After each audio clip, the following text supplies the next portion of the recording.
ce qui se passe au Sahel, c'est pas si loin que ça. Bonjour Iliad Jaddi. Bonjour. Vous êtes un journaliste, un ancien journaliste de la BBC et expert pour Portes Ouvertes. Et vous voulez bien nous parler des chrétiens persécutés, là où vous avez expertisé les problèmes?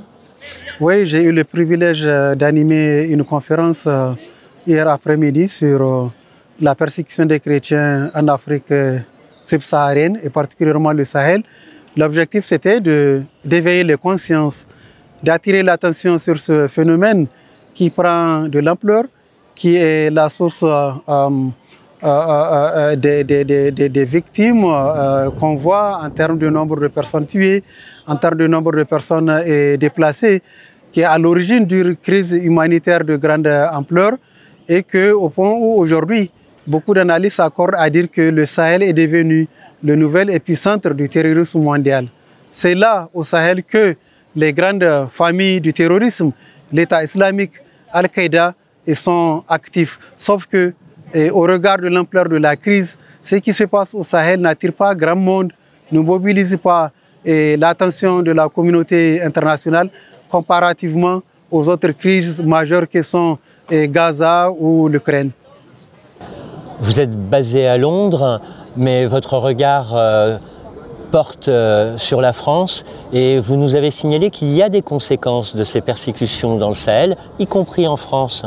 Nous vivons dans un monde global, un village planétaire, comme on dit. Ce qui se passe dans le Sahel, au-delà du Sahel, quand on regarde, à analyser de près, c'est la sécurité internationale qui est en jeu. Parce qu'aujourd'hui, ces attaques-là qui ciblent et qui affectent les pays du Sahel, ça fragilise davantage ces États-là et ça fait que le Sahel aujourd'hui est devenu une sorte de passoire, une route de transit pour des tonnes de drogue acheminées d'Amérique latine vers l'Europe, en passant par les côtes sud d'Espagne, d'Italie ou de Portugal. Ce qui se passe en Afrique, c'est la sécurité de l'Europe qui est en jeu en Afrique aujourd'hui. Plus d'instabilité au Sahel ou en Afrique, ça veut dire plus de tensions. Aujourd'hui, dans les grandes villes, les crises dans les milieux urbains, cette violence urbaine qui affecte Marseille, qui affecte Lausanne ou qui affecte Stockholm, aujourd'hui en Suède, la Suède qui est le pays européen qui enregistre le plus de violences urbaines en Europe. C'est tout dire, mais les ramifications, il faut les trouver ailleurs. Ça, c'est un premier aspect. L'autre aspect qu'il faudrait considérer, l'instabilité qui est la source aujourd'hui de cette migration. Le déplacement en masse, c'est des millions de personnes qui sont déplacées. 13 millions au Soudan, et 8 millions en RDC, 2 millions au Burkina Faso, des millions à travers l'Afrique, qui traverseraient le Sahara, qui traverseraient la Méditerranée pour se retrouver en Europe. La crise en Afrique est une source majeure de crise migratoire en Europe. Il faut qu'on prête attention, il faut qu'on voit les liens. Mais aussi, nous en tant que chrétiens, en tant que corps de Christ, nous appartenons à cette Église universelle. L'Église d'Afrique, elle appartient au corps de Christ d'une manière générale. Cette souffrance-là, quand nous, en tant qu'Église ici en Europe, est-ce que nous avons le sentiment d'appartenir à ce corps de Christ-là? Quand nous entendons ces échos, ces cris de cœur, cette souffrance de l'Église, est-ce que nous ressentons la même peine? Nous sommes interpellés. L'Église d'Afrique appartient au corps de Christ d'une manière globale. C'est le corps de Christ qui saigne en Afrique et l'Église de l'Europe est interpellée. Monsieur Jaddi, une fois qu'on prend conscience, comme vous venez de nous aider à le faire, de la persécution des chrétiens dans les pays subsahariens, qu'est-ce qu'on peut faire? Est-ce qu'on peut faire quelque chose avec Portes Ouvertes? Mais on est interpellé, on n'est plus le même.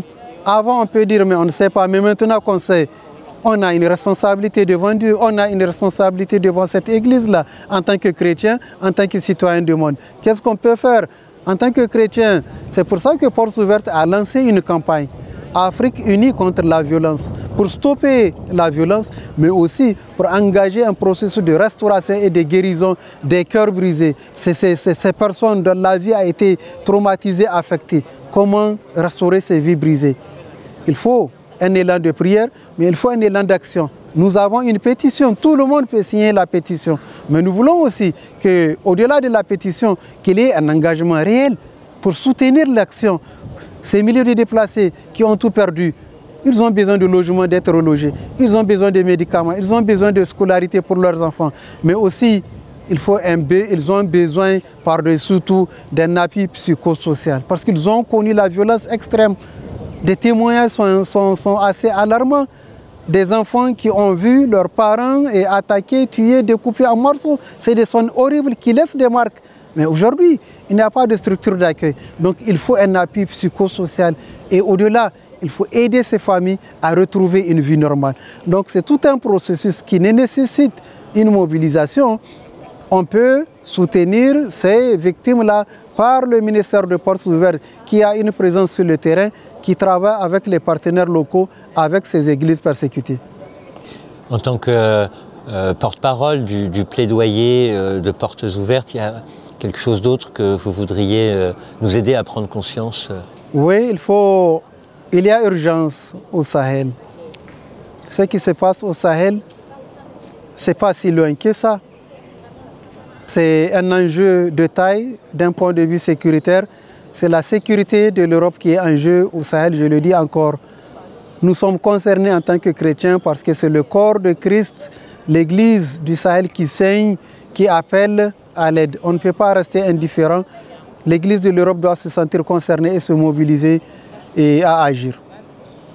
Merci Ilia Djadi pour ce message venu de Londres, mais jusqu'à Paris à l'occasion du rassemblement évangélique La Place. Je vous remercie pour votre attention, parce que quand on regarde aussi, c'est aussi l'occasion d'interpeller les médias. Il faut une prise de conscience. Il faudrait qu'il y ait un réel intérêt des médias pour permettre, pour informer, pour éveiller les consciences. Les échos qu'on entend, mais nous, on n'a jamais entendu ça.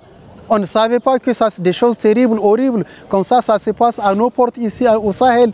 Il faut qu'il y ait une réaction. Les médias soient interpellés pour mobiliser les consciences, pour mobiliser un engagement, que ce soit par la prière ou par l'action. Le rôle des médias, il est prépondérant. La crise de l'Ukraine-Gaza, tous les médias ont tourné leur regard, leur micro, leur caméra de l'autre côté.